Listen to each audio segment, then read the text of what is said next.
생각하는 이상적인 사회는 더불어 사는 사람 모두가 먹는 것, 입는 것 이런 걱정 좀 안 하고 사람 사는 세상을 위해 정치를 시작한 노무현. 그는 우리 곁에 없지만 그의 꿈은 영원합니다.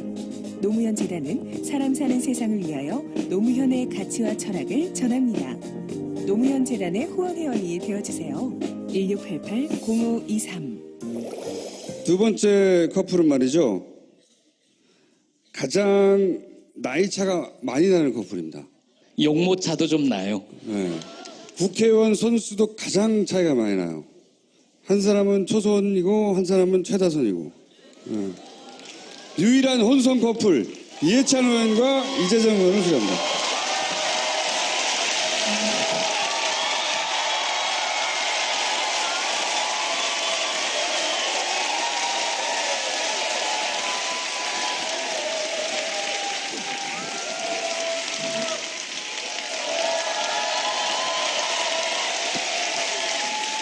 총리님, 광주에 오시니까 어떠세요?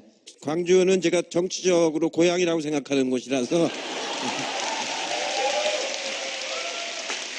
지난번 여기 선거 치를 때 광주 상임 선대위원장을 제가 맡아서 했었습니다.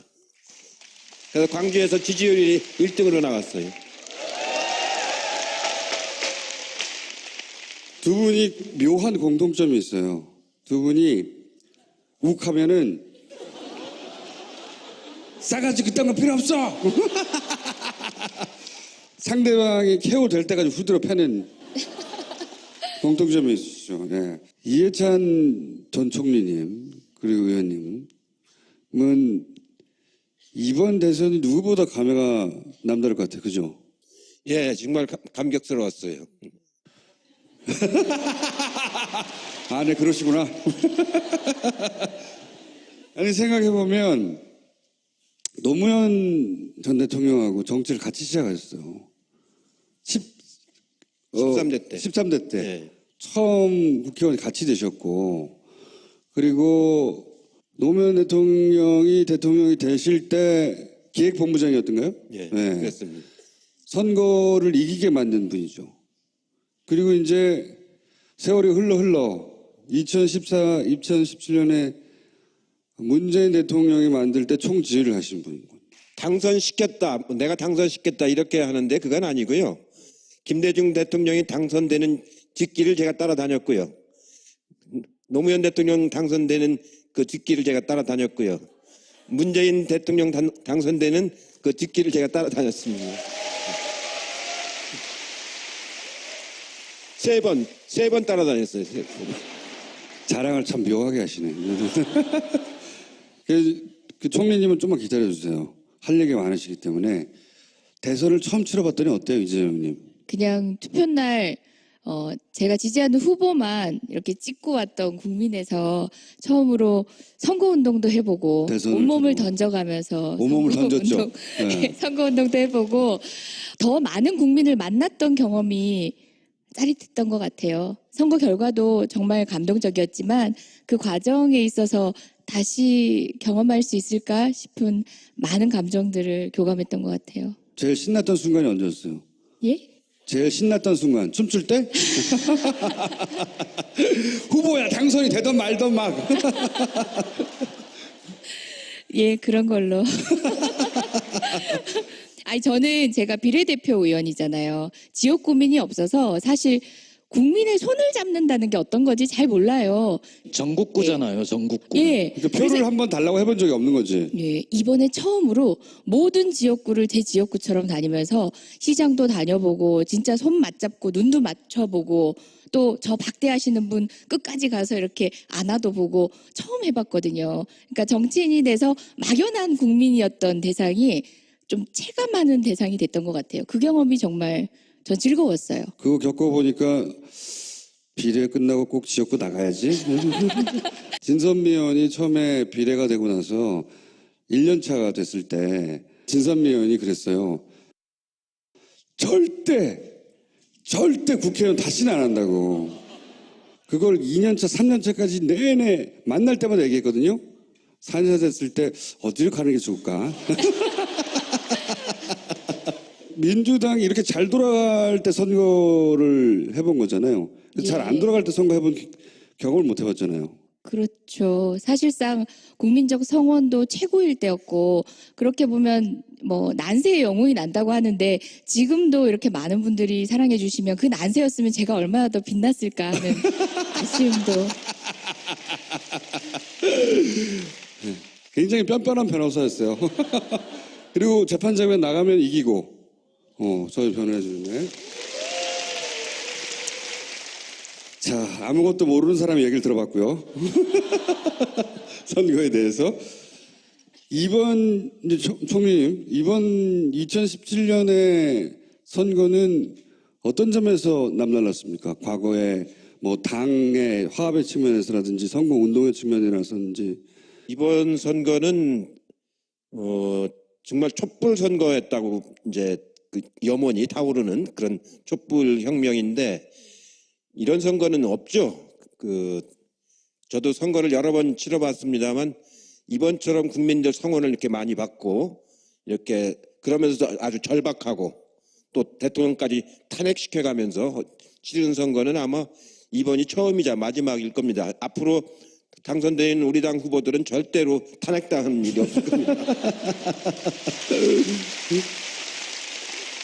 아니 그 당이 일사불란하게 움직였다는 면에서도 이전과 비교할 수 없을 정도 아닌가요? 그렇죠. 이번에는 아주 당이 경선도 아주 깨끗하게 잘 치르고 또 선거도 이렇게 일사불란하게 잘 치른 경우는 제가 경험한 바로는 이번이 처음입니다. 언제나 항상 당내가 시끄럽고 그랬었는데 12년 선거는 정말로 엉터리 같은 그런 당 운영을 하게 된 그런 선거여가지고 이길 수 있는 선거를 12년도엔 졌잖아요. 그렇기 때문에 이번에도 또 지면 안 된다라는 건 절박함들이 있어가지고 하고 싶은 말도 다 자제하고 불만이 있어도 서로 이렇게 다독거려가면서 아주 잘 치른 가장 모범적인 선거였다고 생각이 들죠. 그 노무현 대통령을 당선시킨 2002년의 대선같이 이번 대선을 비교하면 그 당의 조직이라든가 후보의 측면에서 어떻게 같고 어떻게 다른가요?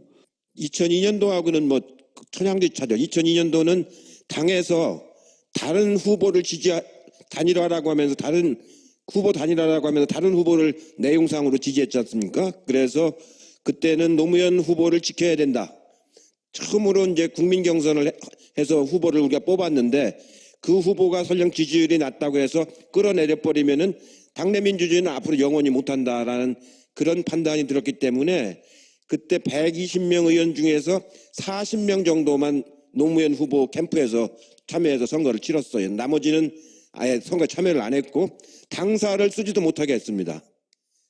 그리고 당에서 돈도 한 푼도 집행을 못하게 하고 그런 악조건 속에서 노무현 후보가 그 국민 경선도 치러내고 나서 정몽준 후보하고 후보 단일화도 하고 본선에서 이해창 후보를 이제 꺾은 선거고요. 그러니까 그때는 그 처음으로 인터넷이 많이 작동이 되고 젊은 사람들이 개혁당으로 많이 참여하고 노사모가 만들어지고 그런 자발적인 선거를 이제 치렀던 선거였고 굉장히 뭐랄까 역동적인 선거였다고 판단이 되고요. 이번 선거는 당이 중심에 대해서 아주 일사불란하게 치르고 그 돈도 이제 당에 나온 돈하고 펀드를 모아가지고 그 당시보다 2배 이상 그 선거 비용도 쓰고 이재정 의원님처럼 의원님들이 전부 자기 헌신적으로 이런 모습으로 이제 뛰었습니다. 그리고 후보는 굉장히 그 차분하게 아주 냉정하게 정책을 이렇게 이끌어가고 발표하고 하는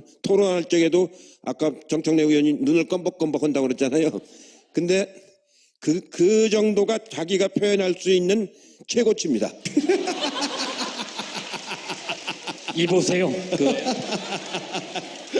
이제 그렇게 선거를 치렀기 때문에 두 선거는 전혀 2002년도하고 이번하고는 전혀 다른데 이번에 확실히 연 거는 1600만 촛불 시민 그 표가 바로 문재인 후보가 얻은 표죠. 그러면서도 격차가 많이 났잖아요. 588만 표인가 이렇게 났으니까 저는 말은 안 했지만 선거 한 중반 초반쯤에 이 선거는 끝났다. 근데 말을 할 수는 없으니까 파파이스에서 나와서도 뭐 가봐야 되겠다 뭐 불안을 치셨어요 그때 그러면? 그때 나와서 숫자를 암시를 하긴 하셨어요. 그 두 분이 40% 정도를 먹고 나머지 또 두 분이 15%를 먹고 나면은 15% 먹고 나면 나머지가 거기까지만 계산을 하시고 말씀을 안 하시길래 제가 그러면 45% 얻으시겠네요. 그래서 그렇게 얘기하면 걸리니까 45%랑 얘기하면. 선거가 그러면 끝났다고 생각한 게 어떤 시점이셨어요? 대개 그 선거가 이제 22일 정도 하는데 출발할 때 어떻게 출발하느냐를 보면 대충 알거든요. 이 선거가 출발할 적에 문재인 후보가 이미 40을 넘었거든요.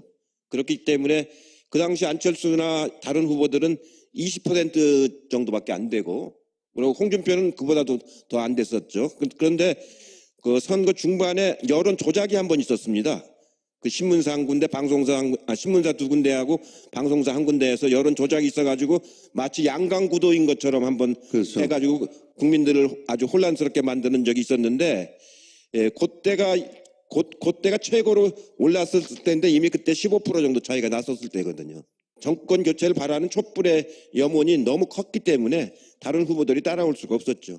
여러 번의 선거 경험이 있으시니까 비교해 보시면서 아 이때는 승기를 잡았구나 하고 마음으로는 안심하시지만 겉으로는 저희들한테 계속 지금 위험하다, 조심해야 된다.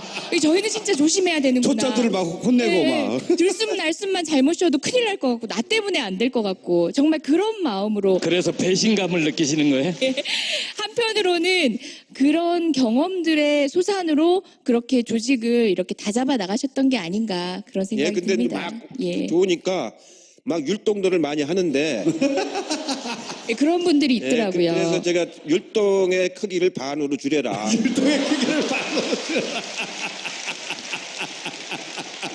너무 잔치집 분위기를 만들지 말아라.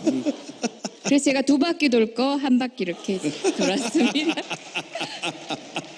율동의 그 폭이 너무 크면 어떻게 되는 겁니까? 선거에 어떤 영향을 미치게 되죠? 그게 이제 위험하죠. 아, 이미 선거가 끝났다고 느껴지게 만들까봐. 뭐랄까 샴페인을 먼저 터뜨린 것처럼 그렇게 느낌을 주면은 그게 안 좋거든요. 유권자가 이완된다. 결집도가. 유권자들한테 겸손하게 안 보이지 않습니까? 그것도 있고. 잘못되면 또 무대에서 떨어지기도 하고. 오늘은 노무현 8주기 특집이니까 노무현 전 대통령과 정치를 같이 입문해서 대통령까지 가는 걸 봤던 당사자로서 대통령을 만들기도 했고,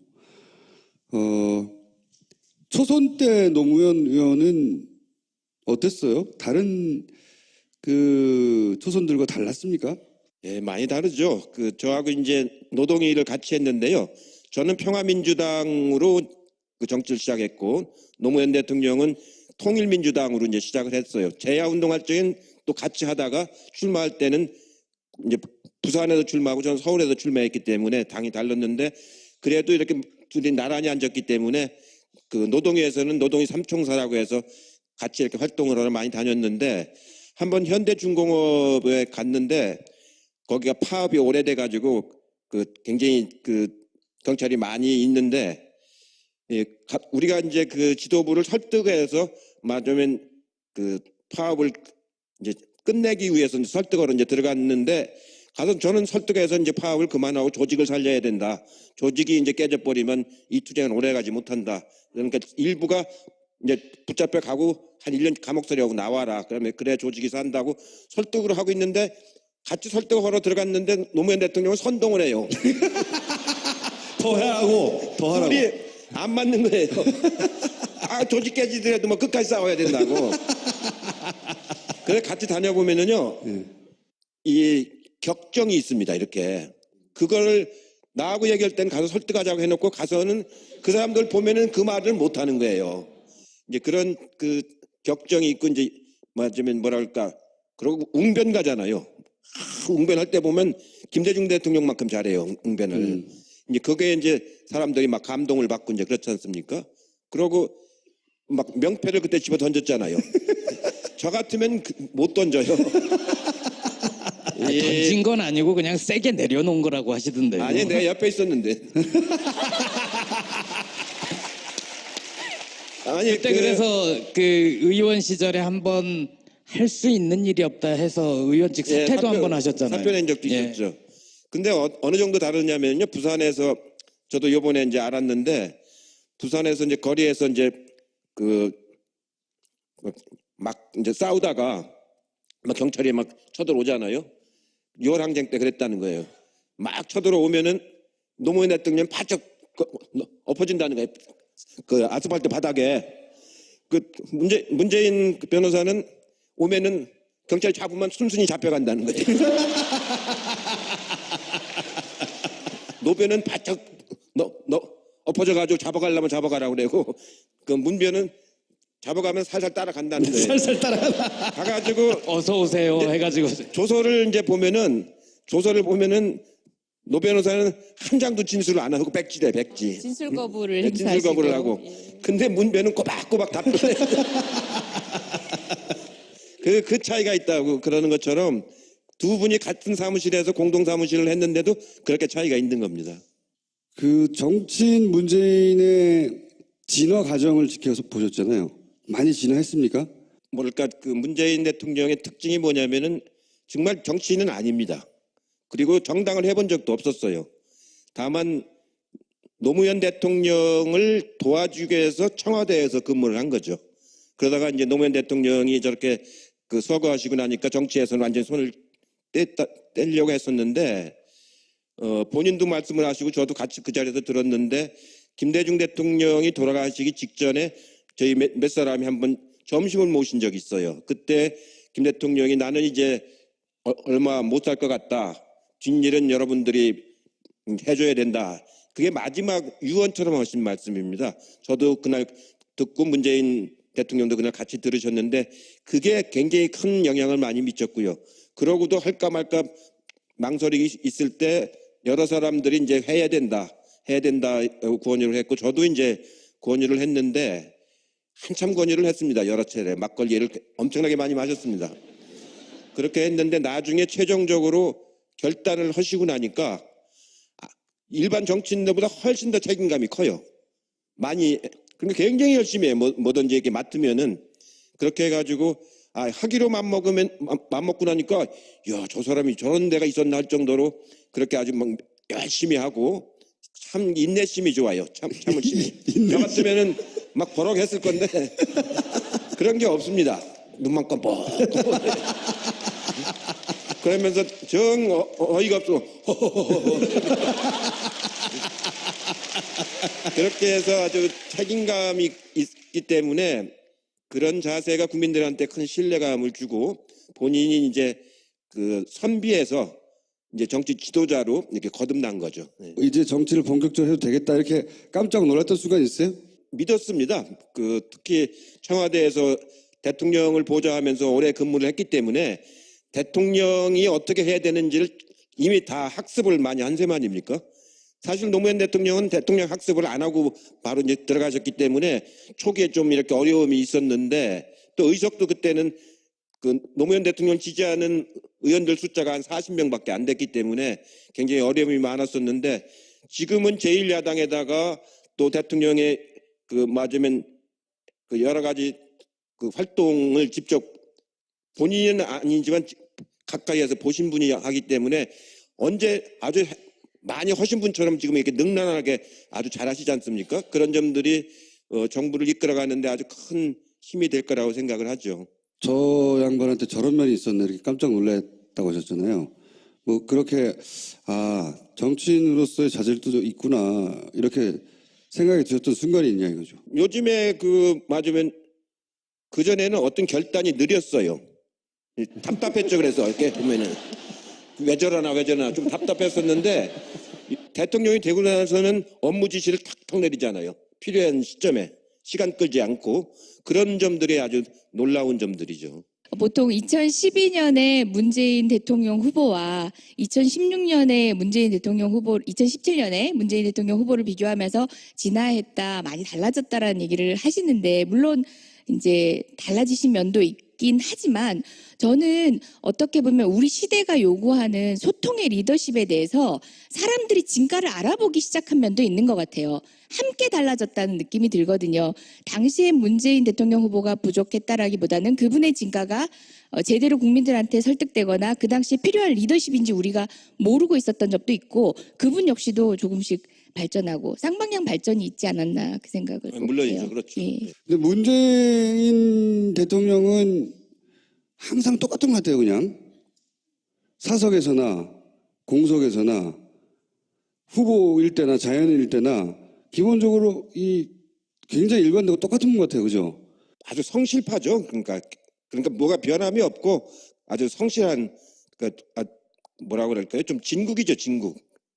그런 모습이 절대로 흐트러짐이 없고 그렇습니다. 보면 저도 벌써 한 30년을 같이 이렇게 살아왔는데 흐트러진 모습이거나 객적인 모습 이런 거를 한 번도 본 적이 없어요. 총리님, 저는 그거 한번 여쭤보고 싶은데 여기 광주기도 하니까 5.18 기념사 그거 어떻게 들으셨어요? 예, 그때는 제가 중국에 특사로 가 있어서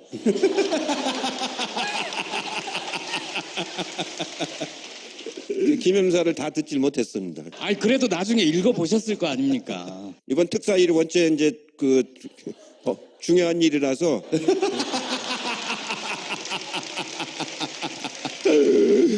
가신 일은 어떻게 해서 싸든 어떻게 되는 겁니까?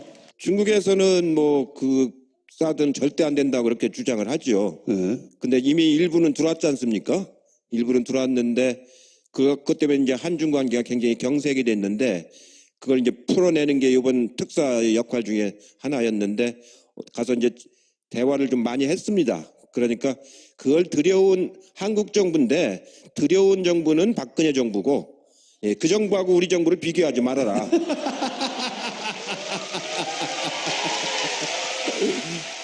우리는 중국 정부하고 진정성을 가지고 대화를 할 것이고 그분들은 여러분들하고 이렇게 진정성 있는 대화를 안 했기 때문에 생긴 문제다. 그러니까 앞으로 이 문재인 대통령하고 시 주석이 이제 만나실 텐데 서로 간에 진정한 대화가 될 것이다. 했더니 시 주석께서도 한국 선거를 유심히 자기도 지켜보았고 문재인 후보의 공약이라든가 발언이라든가 이런 것도 자기 많이 살펴보니까 아주 앞으로 한중 관계를 함께 풀어갈 수 있는 좋은 분인 것 같다. 저한테 이제 그렇게 말씀을 하셨거든요. 그만큼 신뢰가 이렇게 생겼기 때문에 이제 그 문제를 차차차차 풀어 나갈 겁니다. 갑자기 야밤에 벨이 울리는 거예요. 그 박주민 의원이 전화를 했더라고. 굉장히 다급하고 긴급하게 이재정 중국 특사 말이야. 예, 네가 가는 게 좋겠다. 그래서 제가 그랬더니 본인이 지금 지역 국민들하고 대화를 했는데 네가 중국에서 먹힐 얼굴인 것 같다고. 그래서 아니 그냥 지역 국민도 아니고 중국에 살다가 온 분이래요. 그래서 제가 그러든가 이랬더니 제가 이해찬 총리님한테 말씀을 잘 해볼게요 이랬는데 그 다음날 아침에 뉴스를 보니까 벌써 이렇게 가셨더라고요. 문재인 정부 초기 예상보다 잘한다는 얘기를 많이 하잖아요. 예상보다. 잘할 줄은 알았어요, 저는. 근데 잘할 거라고 기대했던 사람들보다도 더 그 기대치도 넘어설 정도로 현재까지는 이거 왜 잘하는 겁니까? 노무현 대통령 추도식에서 그 말씀을 하셨어요. 내가 지금 요즘에 하고 있는 것은 당연히 할 것을 그냥 순리대로 하는 것 뿐이다. 근데 국민들이 굉장히 뭘 잘한 것처럼 이렇게 느끼시는데 그만큼 우리 사회가 비정상으로 가고 있었던 것을 정상화시키고 있는 것이다. 이런 말씀을 하셨거든요. 예, 정말 그 말씀이 진실입니다. 그만큼 박근혜 정부, 이명박 정부라고 하는 게 거의 뭐라고 그럴까요? 억지로 끌어가는 정부고 맞으면 과포장돼 있거나 이렇게 겉포장돼 있는 그런 정부였었거든요. 그러다가 이제 그런 모습이 하나씩 없어지고 자연스러운 모습으로 이렇게 돌아가는 거거든요. 그렇기 때문에 예, 사람들이 더 이제 요즘에 그런 얘기를 해요. 굉장히 문재인 대통령 선거 딱 사람 하나 바꿨는데 이렇게 세상이 바뀌느냐고. 예, 그러고 굉장히 오래 하신 분 같다고 그래요. 그렇죠. 모두가 그 얘기를 해요. 아직 20일도 안 했는데 네. 그만큼 이제 이렇게 자연스럽게 원상으로 돌아가는 모습인데 제가 봐도 그 아주 무리 없이 순리적으로 잘 풀어가시는 것 같아요. 총리님이 혹시 이번 선거 치르면서 울컥해서 그 눈물이 나고 그런 적 있으셨어요? 이 선거 기간 내내 혹은 선거가 끝난 이후라도? 저 원래 그렇게 뭐 울컥하는 그럴 것 같아서 제가 여쭤본 겁니다. 네. 총리님 말도 아니, 울컥한 데가 있었느냐? 23일 날 봉화에서 그 이제 거기에 대통령도 참석하시고 그 여러 사람들이 참석을 했지 않습니까? 제가 이제 노무현 재단 이사장이니까 나가서 인사말을 하려고 떡 올라갔는데 머릿속에 그렸던 말이 안 나와요. 울컥해가지고 오늘 8번째 추도식을 맞이해서까지는 했는데 그 다음에 말이 안 나와요. 울컥해가지고. 근데 이제 울컥은 안 하고 그 대신 인사말을 짧게 했죠. 짧게. 아니요, 충분히 느껴졌어요. 그 떨림이라는 게 감흥이 좀 느껴지긴 했어요. 예. 그래, 길게 말할 수가 없어가지고 그냥 짧게 하고 인사말을 했죠. 신문 기사 혹은 뭐 저녁 뉴스를 보다가 이렇게 혼자 울컥하시고 그런 순간은 없으셨어요? 뭐 당연히 이길 걸 이겼는데 뭐 내가 잘했지 뭐 그런 건 거였나? 저희는 출구조사 결과를 출구조사 발표하기 한 2시간 전쯤이면 대충 압니다. 어떻게 이제 나왔는지를. 예, 정보 소스가 있어서 되게 하는데 보통 한 15%에서 20% 정도 차이 날 거라고 이렇게 생각이 되니까 그런 별로 이렇게 초조하거나 이런 게 없어서 어떻게 보면 저 같은 경우는 선거를 원체 많이 하다 보니까 이런 선거는 이렇게 쉬운 선거는 없었죠. 대선이 끝난 다음에 계속 뉴스를 본다는 사람들이 많아요. 뉴스가 너무 재밌대 막. 그리고 뉴스를 보다 혼자 막 울고.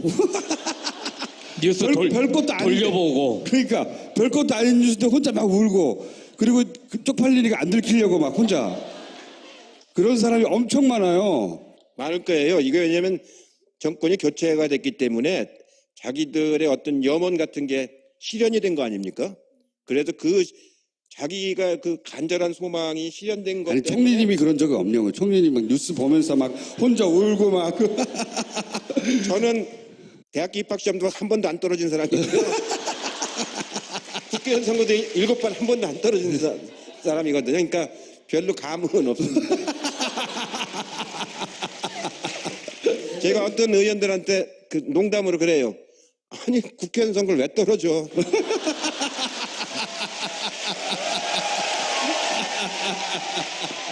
안 울 줄 알았어요. 내가 안 울 줄 알았어.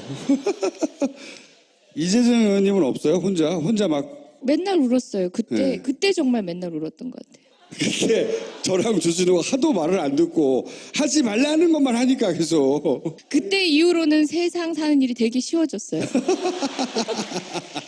이거 혼자 이 기사보다 울컥울컥하고 그러지 않았어요? 저는 굉장히 잘 울어서 역시 이제 선배 의원님은 의연하게 그 출구조사를 보셨는데 전 출구조사를 보고도 막 울었거든요. 이 현장에서 다 같이 저희 당 의원님들, 당직자분들 그리고 카메라가 이런 무대에 있고 저희가 이렇게 밑에 있는데 그 카메라가 층층 있는 모습 자체가 굉장히 재밌고 웃겨서 계속 웃고 있다가 갑자기 출구조사가 딱 나오는데 눈물이 나는 거예요. 그냥 눈물이 나는 거예요. 이제 정말 손에 잡힌다는 생각이 들어서 우리 모두 노력했던 게 그때도 울었고요. 뭐 기사 볼 때마다 눈물인 것 같아요. 국정교과서 정말 속상하고 많은 분들이 거리에서 그렇게 고초를 겪으시면서도 안 됐던 게 국정교과서 이렇게 되나? 그러니까 한편으로는 허탈하기도 하고 그게 너무 감동적이었어요. 저는 매일 울었어요. 앞으로 걱정되는 것도 있으시죠? 이게 이제 이렇게 이 분위기만으로 5년을 갈 수는 없잖아요. 정청래 노회찬 의원도 말씀을 하셨는데 지금 기대가 너무 높지 않습니까? 80몇 프로 정도로 기대치가 너무 높기 때문에 그 기대치를 유지하려고 하는 거는 뭐 불가능한 일이고 또 이제 중간에 이제 막 우리가 해결하지 못하는 일들도 막 생길 거고 그래가지고 이제 아마 여러 번 어려움을 겪을 겁니다. 제가 보기엔 금년에는 그렇게 위기가 올 것 같지는 않고 금년의 국정감사는 우리 정부가 한 것을 감사하는 게 아니고 박근혜 정부가 한 걸 감사하는 거거든요. 그러니까 국정감사가 우리는 이제 자료를 이제 정부로부터 받을 수가 있지 않습니까? 그리고 감사 대상은 박근혜 정부가 작년부터 올해까지 3월까지 한 걸 하는 거거든요. 그렇기 때문에 아마 박근혜 정부의 그 여러 가지 문제점들이 이번 국정감사를 통해서 아주 잘 드러날 거라고 이제 보고요. 이제 예산 편성하는 거는 법적 시한이 있기 때문에 야당이 막을 수가 없습니다. 그건 12월 2일 날 무조건 통과하는 거기 때문에. 그래서 예산 문제는 별 문제가 없는데 문제는 법률입니다. 법률 개정을 통해서 해야 할 적폐청산이라든가 개혁과제라든가 이런 것들이 이제 180석을 우리가 확보하지 못하면은 그 상정조차도 어렵거든요. 상정조차도. 그래서 그런 거에서 얼마만큼 정치력을 잘 발휘할 거냐. 그렇게 해서 함께 소통하면서 잘 갈 수 있게끔 근데 정치력을 발휘를 해야 되는 겁니다. 당 대표하고 원내대표하고 대통령께서 이제 이런 부분들이 앞으로 이제 다가올 과제들이 있는데 그때 이제 그거를 어느 정도 이제 기본은 잘 지켜 나가면서도 서로 간에 이제 공존할 수 있는 상생할 수 있는 그 기준을 잘 잡아 나가는 게 중요하고요.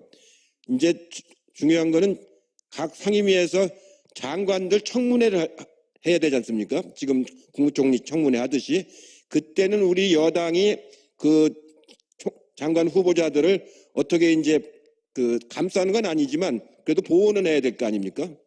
그런 역할을 어떻게 해줄 거냐 이런 부분들이 앞으로 이제 제가 일요일 날 의원 워크숍에서 강의를 하기로 했는데 그런 여당을 의원으로서 역할 또 이제 박근혜 정부의 잘못된 점을 이번 국정감사에서 드러내는 일 이런 걸 통해 가지고 이 정치력을 잘 발휘하는 그런 시험대에 이제 오르게 될 겁니다.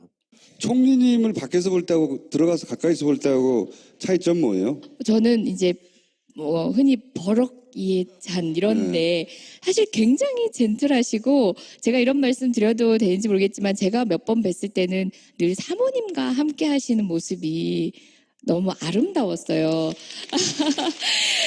자상하고 그리고 그 어떤 분의 말보다 사모님의 말씀이 진리라는 걸 정말 알고 계시는 정말 완성된 남자? 실제로 가까이서 보니까 다장다감하더라. 네. 예. 사모님한테만 그런 거 아닐까요? 저희 초선 의원들에게도 사실상 버럭의 모습보다는 조금 다정한 선배님이신 것 같아요. 인자하고 다정한 언제 선배님. 벌어가십니까 그러면? 저는 공무원한테만 벌어가지 딴 사람들한테는 안 그래요. 예. 홍준표 후보 같은 사람한테는 그러니까 그 당시 이제 야당 의원인데 홍준표 의원이 그 저하고 상임위도 같이 해보고 그랬는데 참 그 뭐라고 할까 천박하고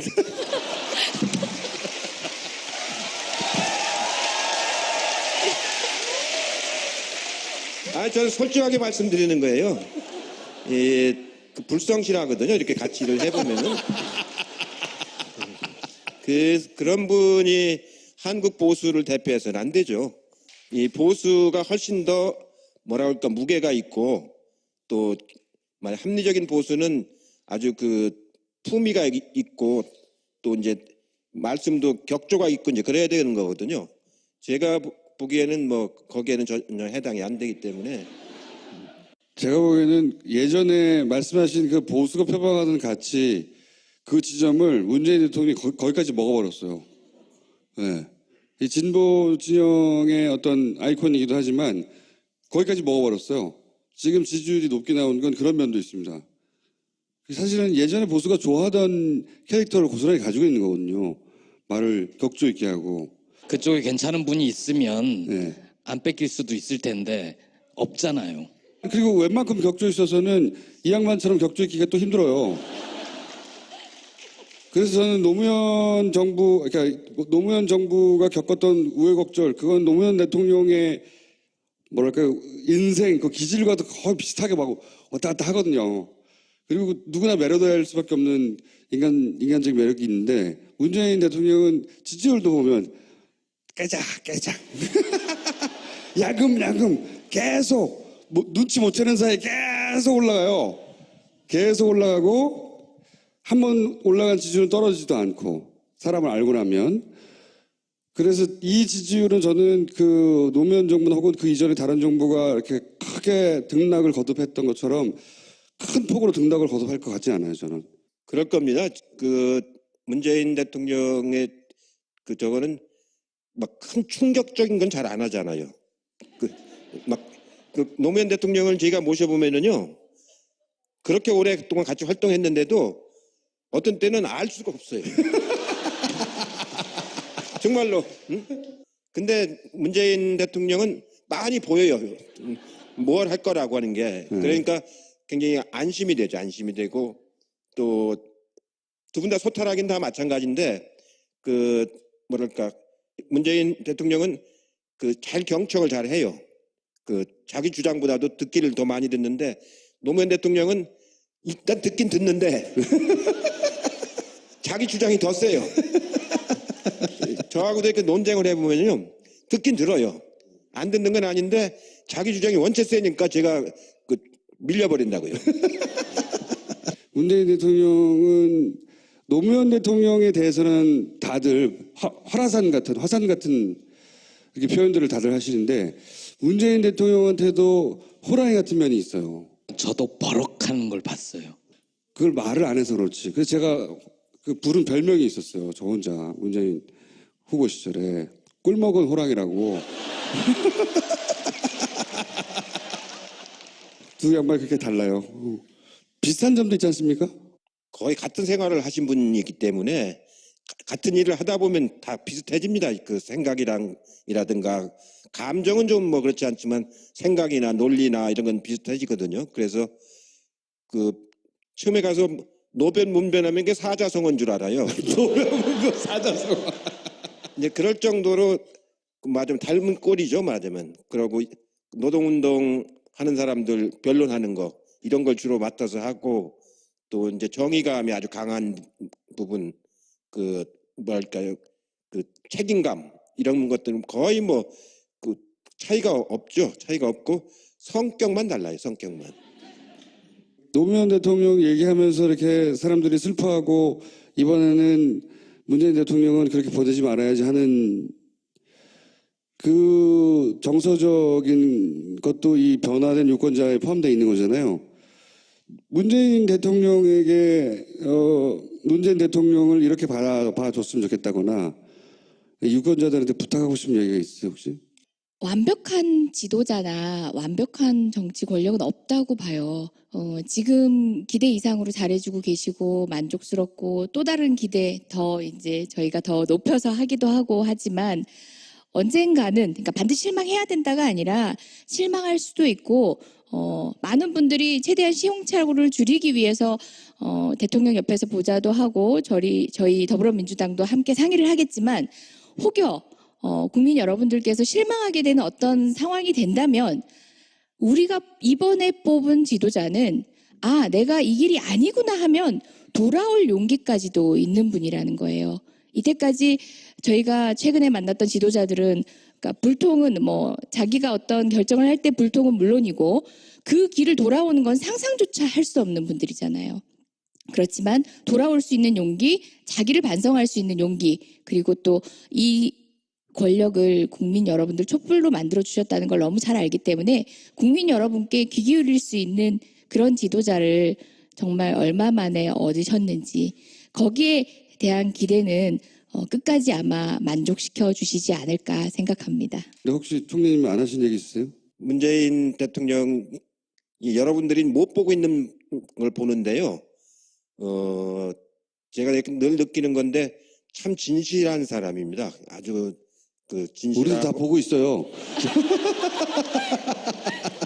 진실하고 그 이렇게 뭐랄까요 그 책임감이 아니 원칙이 굉장히 강하신 분이에요.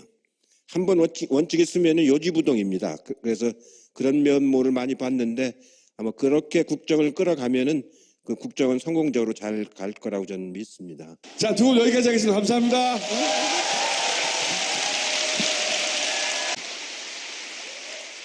세 번 따라다녔어요.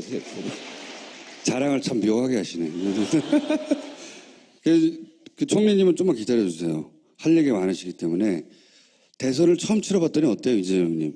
그냥 투표 날 제가 지지하는 후보만 이렇게 찍고 왔던 국민에서 처음으로 선거운동도 해보고 대선을 온몸을 주고. 던져가면서 온몸을 던졌죠. 선거운동, 네. 선거운동도 해보고 더 많은 국민을 만났던 경험이 짜릿했던 것 같아요. 선거 결과도 정말 감동적이었지만 그 과정에 있어서 다시 경험할 수 있을까 싶은 많은 감정들을 교감했던 것 같아요. 제일 신났던 순간이 언제였어요?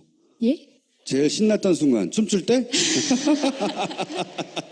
후보야 당선이 되던 말던 막. 예, 그런 걸로. 아니, 저는 제가 비례대표 의원이잖아요. 지역 고민이 없어서 사실 국민의 손을 잡는다는 게 어떤 건지 잘 몰라요. 전국구잖아요, 전국구. 예. 그러니까 표를 한번 달라고 해본 적이 없는 거지. 예, 이번에 처음으로 모든 지역구를 제 지역구처럼 다니면서 시장도 다녀보고 진짜 손 맞잡고 눈도 맞춰보고 또 저 박대하시는 분 끝까지 가서 이렇게 안아도 보고 처음 해봤거든요. 그러니까 정치인이 돼서 막연한 국민이었던 대상이 좀 체감하는 대상이 됐던 것 같아요. 그 경험이 정말 전 즐거웠어요. 그거 겪어보니까 비례 끝나고 꼭 지역구 나가야지. 진선미 의원이 처음에 비례가 되고 나서 1년 차가 됐을 때 진선미 의원이 그랬어요. 절대 국회의원 다시는 안 한다고. 그걸 2년 차, 3년 차까지 내내 만날 때마다 얘기했거든요. 4년 차 됐을 때 어디로 가는 게 좋을까? 민주당이 이렇게 잘 돌아갈 때 선거를 해본 거잖아요. 잘 안 예. 돌아갈 때 선거 해본 경험을 못 해봤잖아요. 그렇죠. 사실상 국민적 성원도 최고일 때였고 그렇게 보면 뭐 난세의 영웅이 난다고 하는데 지금도 이렇게 많은 분들이 사랑해 주시면 그 난세였으면 제가 얼마나 더 빛났을까 하는 아쉬움도. 굉장히 뻔뻔한 변호사였어요. 그리고 재판장에 나가면 이기고, 저희 변호해 주네. 자, 아무것도 모르는 사람의 얘기를 들어봤고요. 선거에 대해서. 이번, 이제 총리님, 이번 2017년의 선거는 어떤 점에서 남달랐습니까? 과거에 뭐 당의 화합의 측면에서라든지 선거 운동의 측면이라든지. 이번 선거는 정말 촛불 선거였다고 이제 그 염원이 타오르는 그런 촛불 혁명인데 이런 선거는 없죠. 저도 선거를 여러 번 치러봤습니다만 이번처럼 국민들 성원을 이렇게 많이 받고 이렇게 그러면서 아주 절박하고 또 대통령까지 탄핵시켜가면서 치르는 선거는 아마 이번이 처음이자 마지막일 겁니다. 앞으로 당선된 우리 당 후보들은 절대로 탄핵당하는 일이 없을 겁니다.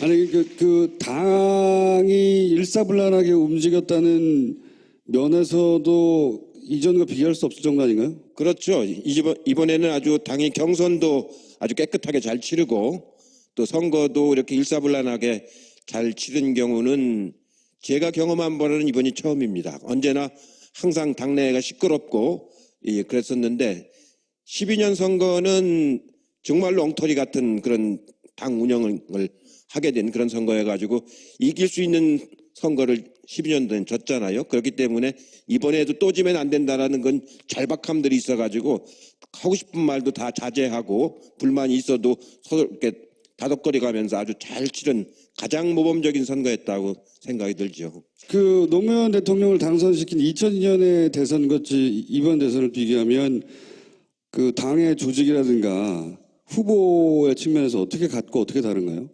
2002년도하고는 뭐 천양지차죠. 2002년도는 당에서 다른 후보를 단일화라고 하면서 다른 후보 단일화라고 하면서 다른 후보를 내용상으로 지지했지 않습니까? 그래서 그때는 노무현 후보를 지켜야 된다.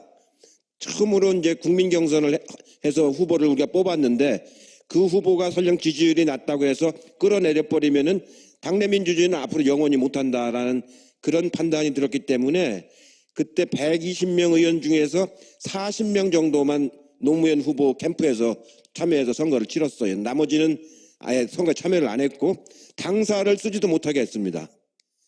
그리고 당에서 돈도 한 푼도 집행을 못하게 하고 그런 악조건 속에서 노무현 후보가 그 국민 경선도 치러내고 나서 정몽준 후보하고 후보 단일화도 하고 본선에서 이해창 후보를 이제 꺾은 선거고요. 그러니까 그때는 그 처음으로 인터넷이 많이 작동이 되고 젊은 사람들이 개혁당으로 많이 참여하고 노사모가 만들어지고 그런 자발적인 선거를 이제 치렀던 선거였고 굉장히 뭐랄까 역동적인 선거였다고 판단이 되고요. 이번 선거는 당이 중심에 대해서 아주 일사불란하게 치르고 그 돈도 이제 당에 나온 돈하고 펀드를 모아가지고 그 당시보다 2배 이상 그 선거 비용도 쓰고 이재정 의원님처럼 의원님들이 전부 자기 헌신적으로 이런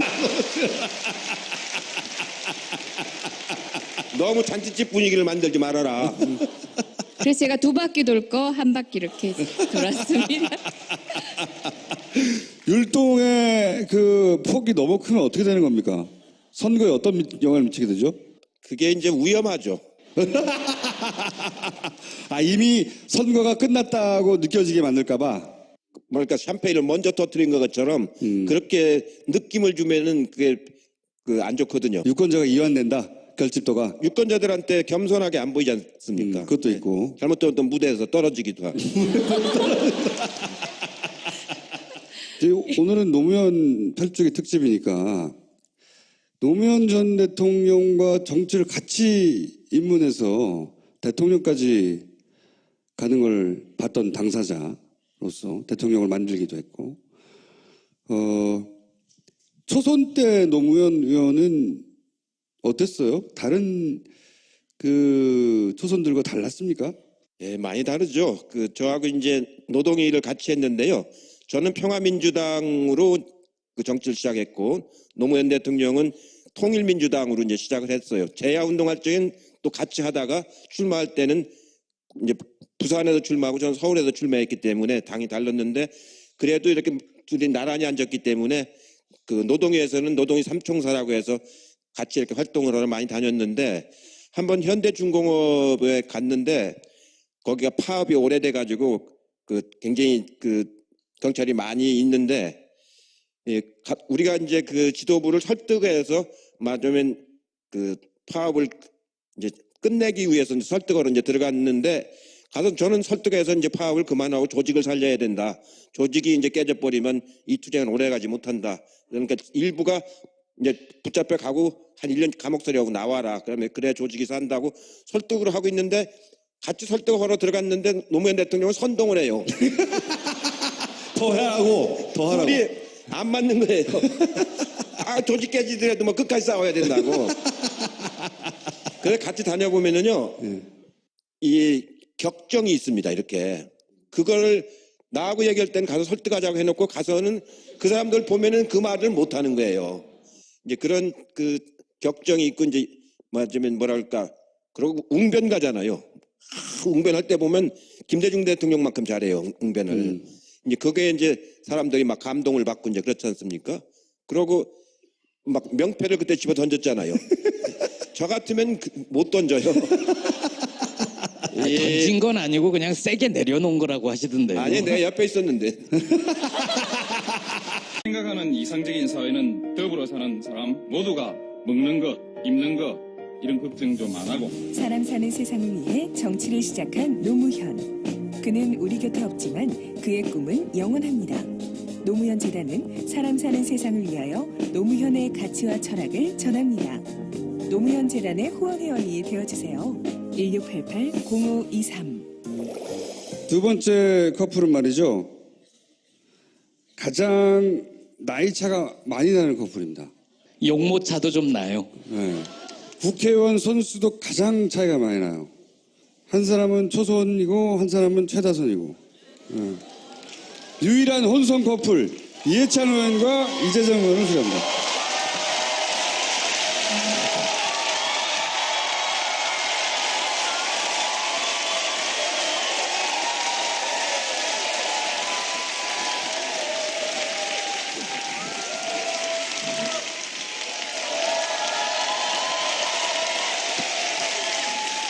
총리님, 광주에 오시니까 어떠세요?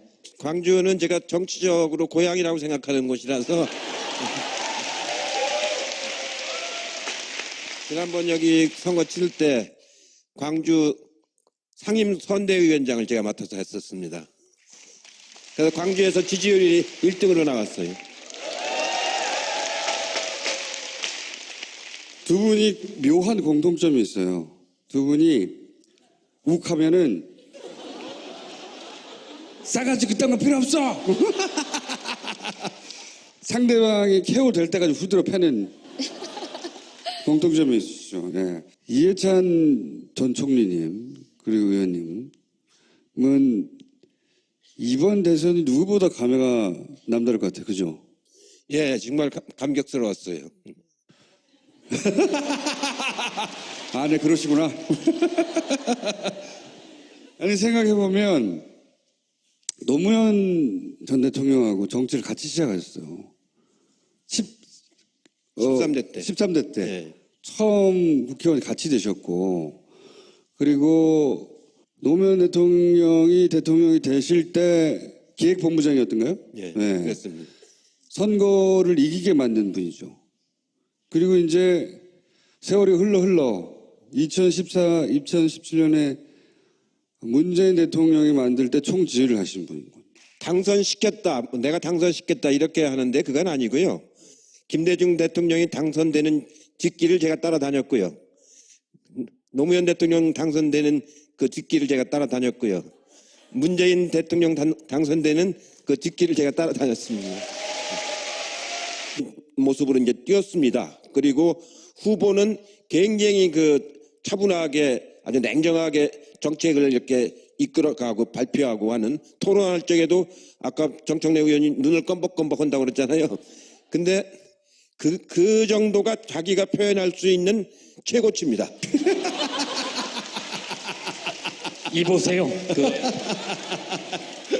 이제 그렇게 선거를 치렀기 때문에 두 선거는 전혀 2002년도하고 이번하고는 전혀 다른데 이번에 확실히 연 거는 1600만 촛불 시민 그 표가 바로 문재인 후보가 얻은 표죠. 그러면서도 격차가 많이 났잖아요. 588만 표인가 이렇게 났으니까 저는 말은 안 했지만 선거 한 중반 초반쯤에 이 선거는 끝났다. 근데 말을 할 수는 없으니까 파파이스에서 나와서도 뭐 가봐야 되겠다 뭐 불안을 치셨어요 그때 그러면? 그때 나와서 숫자를 암시를 하긴 하셨어요. 그 두 분이 40% 정도를 먹고 나머지 또 두 분이 15%를 먹고 나면은 15% 먹고 나면 나머지가 거기까지만 계산을 하시고 말씀을 안 하시길래 제가 그러면 45% 얻으시겠네요. 그래서 그렇게 얘기하면 걸리니까 45%랑 얘기하면 선거가 그러면 끝났다고 생각한 게 어떤 시점이셨어요? 대개 그 선거가 이제 22일 정도 하는데 출발할 때 어떻게 출발하느냐를 보면 대충 알거든요. 이 선거가 출발할 적에 문재인 후보가 이미 40을 넘었거든요. 그렇기 때문에 그 당시 안철수나 다른 후보들은 20% 정도밖에 안 되고 그리고 홍준표는 그보다도 더 안 됐었죠. 그런데 그 선거 중반에 여론 조작이 한 번 있었습니다. 그 신문사 한 군데, 신문사 두 군데하고 방송사 한 군데에서 여론 조작이 있어가지고 마치 양강구도인 것처럼 한번 그렇죠. 해가지고 국민들을 아주 혼란스럽게 만드는 적이 있었는데, 예, 그때가 최고로 올랐을 때인데 이미 그때 15% 정도 차이가 났었을 때거든요. 정권 교체를 바라는 촛불의 염원이 너무 컸기 때문에 다른 후보들이 따라올 수가 없었죠. 여러 번의 선거 경험이 있으시니까 비교해 보시면서 아 이때는 승기를 잡았구나 하고 마음으로는 안심하시지만 겉으로는 저희들한테 계속 지금 위험하다, 조심해야 된다. 저희는 진짜 조심해야 되는구나. 초짜들을 막 혼내고 막. 들숨 날숨만 잘못 쉬어도 큰일 날 것 같고 나 때문에 안 될 것 같고 정말 그런 마음으로 그래서 배신감을 느끼시는 거예요? 한편으로는 그런 경험들의 소산으로 그렇게 조직을 이렇게 다잡아 나가셨던 게 아닌가 그런 생각이 근데 듭니다. 막 예. 좋으니까 막 율동들을 많이 하는데 그런 분들이 예, 있더라고요. 그래서 제가 율동의 크기를 반으로 줄여라.